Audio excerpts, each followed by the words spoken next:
Hi there, my name is Aubrey Lane, and I am the local advocate manager here in Washington State. I manage our local advocates who are our student-facing support team, kind of on the ground at Graduation Alliance. So mostly my job entails working with students directly who are in crisis or coaching our advocates when crisis occurs and they may need some support in how to best support their students. So today I wanted to talk with you a little bit about mental health do's and don'ts that our students may be facing and how to support our students in those, what we may see come up in crisis for our students during this COVID-19 time, and then crisis intervention on how to help support our students in that. I also want to walk through de-escalation strategies when our students may be coming to us in a heightened place. And then I'll end with our crisis intervention process here at Graduation Alliance. So along with being our local advocate manager, I'm also a marriage and family therapist in Washington. So I work with a lot of hurting adolescents and struggling families as they walk through their journey. So I'll start by sharing my screen with you. See, and we'll start with mental health messaging do's and don'ts.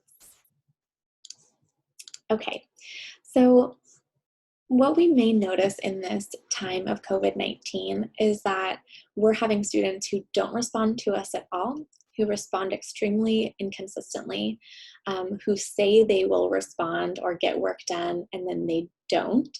And then we're also seeing a lot of students who, when they do respond, it's completely focused on their struggle and what they're experiencing outside of school. So I'm going to use the metaphor, it's very cliche, but of a stovetop, things on the front burner, things on the back burner. We may see in this time that students who historically have had academics on the front burner, that gets pushed back to the back burner. We may see that students who had school and academics on the back burner, that gets pushed even further. It's no longer in the kitchen, right? And we might even see students who are utilizing this time to do, to move back burner academics to the front burners and to get a lot more done. But I want to focus on students who, are kind of our classic student who does really well that we're not hearing from right now. And then of course our students who we don't hear from at all, or when we do hear from them, they have a lot going on.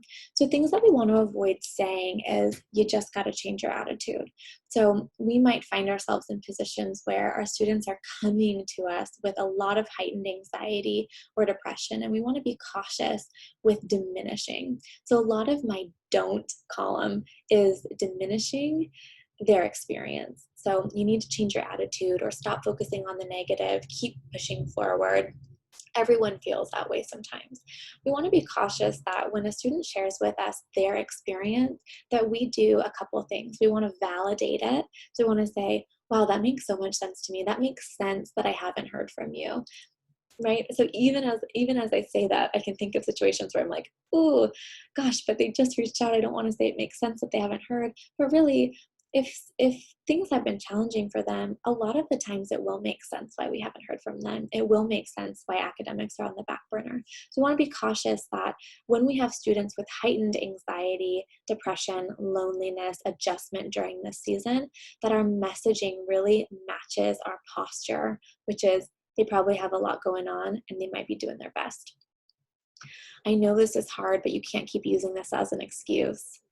We want to avoid reactive listening and instead listen to understand. So we want to be able to demonstrate active listening and say, like, gosh, is this right? Is this what's happening for you? Or I heard you say this. Is that really, like, you don't have anywhere to live right now? Or tell me more about that. We want to avoid reactive listening and saying things like, you're telling me you can't? Well, I don't believe that. Or I have another student who can when you're saying you can't. We want to recognize that all of our students, student to student, is very different, and their experience, each as individuals, really matter. We all have students right now who, or we can probably conjure in our minds that that we might want their diploma for them more than they do.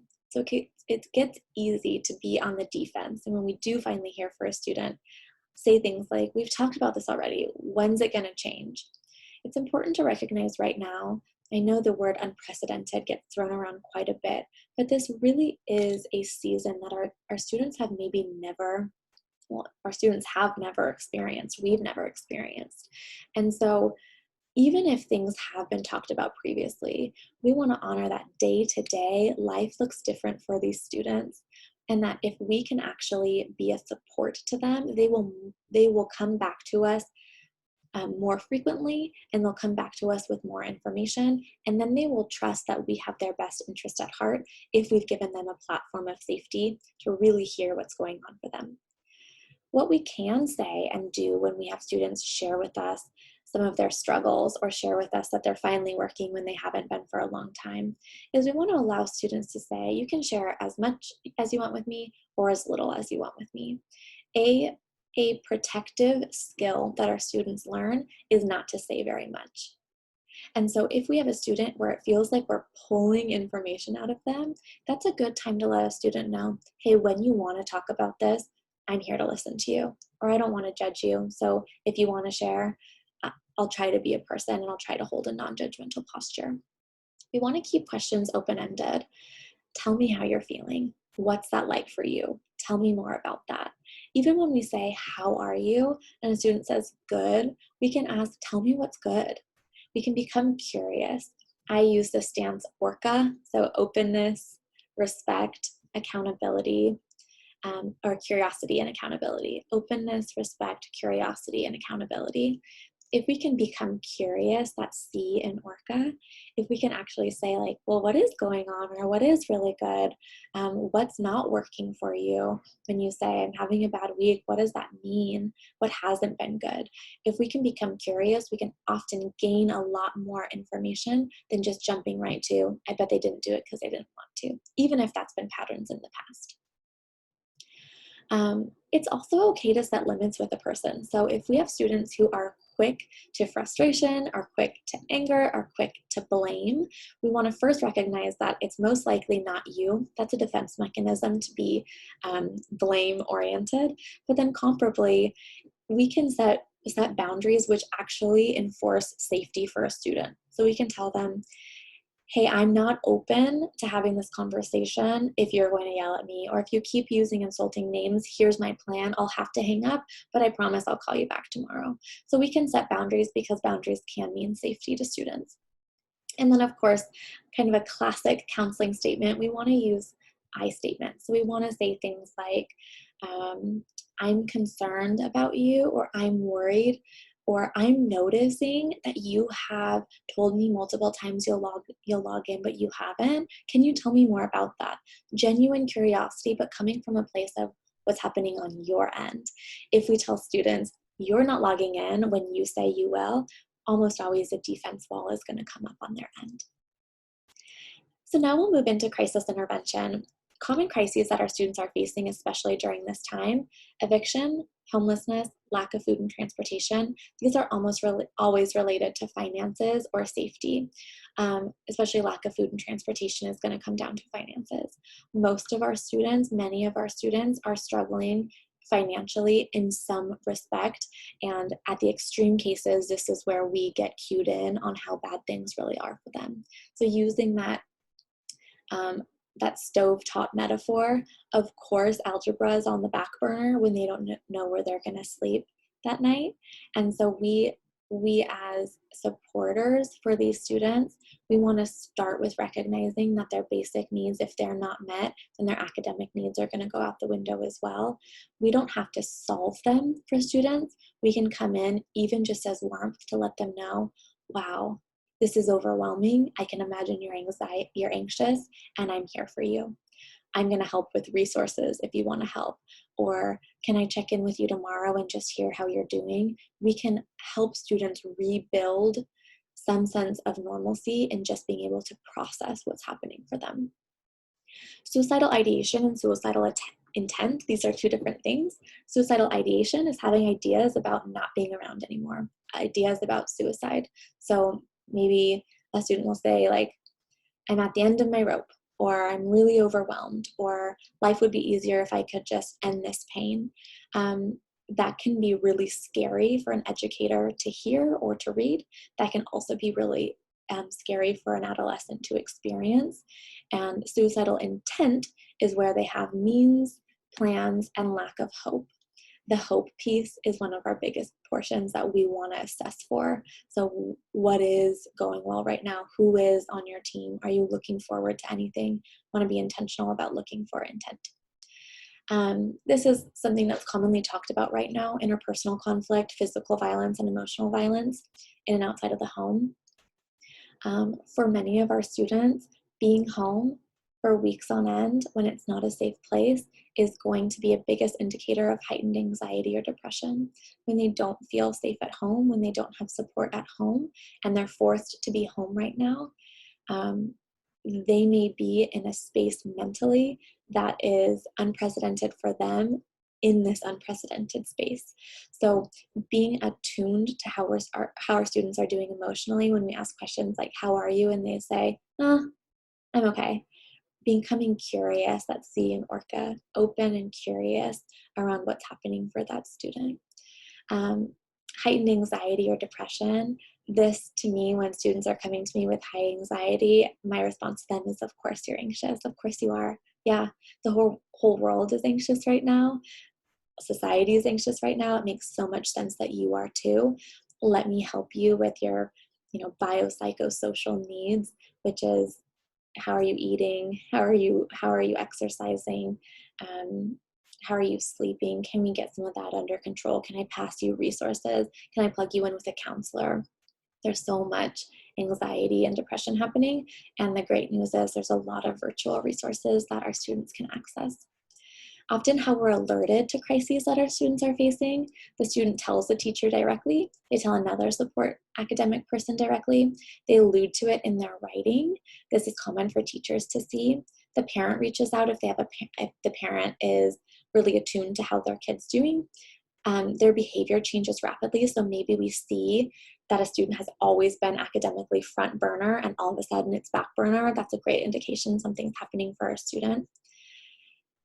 Students disappear, and then when they reappear, they fill us in on what's going on. So oftentimes, if we have students who are gone for a long time, and then they come back, sometimes they'll give us some insight on what was going on for them, and it's crisis-oriented. I want to switch gears a little bit to de-escalation tips. So this is when we have a student who is in crisis, or we have a student who's just overwhelmed, angry, and pointing it towards us. So where we want to start is we want to give a student our undivided attention. We want to validate that this student's experience is real for them. So even if it's not a huge deal for us, I had a student whose iguana died and it derailed her. And so we want to be really, really intentional with giving our students our undivided attention. It's really easy virtually to be on your phone, to be on the computer while you're, texting while you're on the phone. And when a student's coming to us in crisis, it's so vital that we are giving them our undivided attention. Next, we don't want to be judgmental. So again, my iguana example, I don't want to judge that this really was her best friend. This was important to her. And so if I'm going to become a new safe platform for her, I have to recognize that her experience is valid, her experience is real, and I'm not going to put any agenda or judgment on what that's like for her. I just want to know from her perspective what's going on for her. We want to focus on feelings. So tell me what that's like for you. Tell me what you feel when this happened. You want to become curious emotionally, how they're doing. Clarify messaging. So from what I'm understanding, and then is this right? So we don't want to pretend that we're the expert on a student situation. We want to make sure that we're clear on what they're saying, especially if there's a lot happening. And then develop a plan. So a plan can be as simple as, can I call you tomorrow? Or I'm going to text you tonight. Can I follow up with you in some aspect? You want to reinforce to them, you're not alone. Even if you're upset, if you need time to cool down, I'm going to follow back up. Don't end that conversation with a student feeling like they're hanging, like they just severed a relationship, especially if they're in a space where they feel really lonely. And then I just want to end with sharing what our crisis intervention process is like here at Graduation Alliance. So when we have a student in crisis, our first goal is to empathize, validate, and de-escalate, just like we've walked through. We want to understand what's happening for this student from their experience. We want to validate that it's real for them, and we want to do our best to de-escalate the situation, even if it's just, you're heard, I'm open to hearing more, and I'll follow up with you tomorrow. When the student is stable, we want to loop in crisis team or any necessary parties who might be connected to the student. So we don't want a teacher, if the student comes to crisis to a staff member, we don't want a teacher saying, why isn't this getting done, when they were just really vulnerable with someone. So we want to make sure that everyone on the student's team is looped into what's happening. We want the supporter to fill out a crisis form. We have one, and I can share this if your school or your program does not. We have a crisis form. We want to fill it out, and we want to put it into a student's file or student's account so there's documentation. And then finally, we want to follow up with that student and the appropriate people the next day. So when a student can be emotional or vulnerable with us, oftentimes next day, there'll be shame around, should I have said that, or did I say this, or it was awkward, or it was embarrassing. We want to follow up right away, remind them they're not alone. We validate their experience, and we're here as a supporter for them.